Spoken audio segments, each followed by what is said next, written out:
मुख्यमंत्री त्या दिवशी होते. मला मुख्यमंत्र्याचा अवमान करायचा नाही, पण मला प्रश्न जरूर माझ्या मनामध्ये निर्माण झाला की तुम्ही 27 तारखेला वाशीमध्ये त्या मोर्चाला सामोरे गेलात.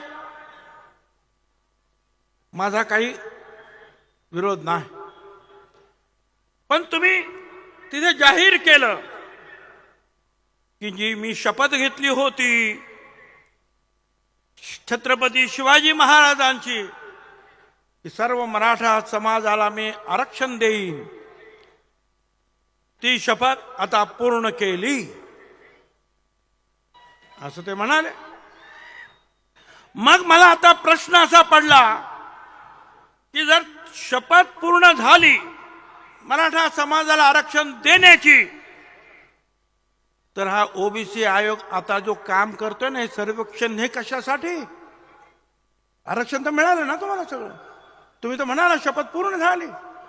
मग हा आयोगाचा जो काही सर्वेक्षण चाललंय तद्दन खोटं, ते कशासाठी?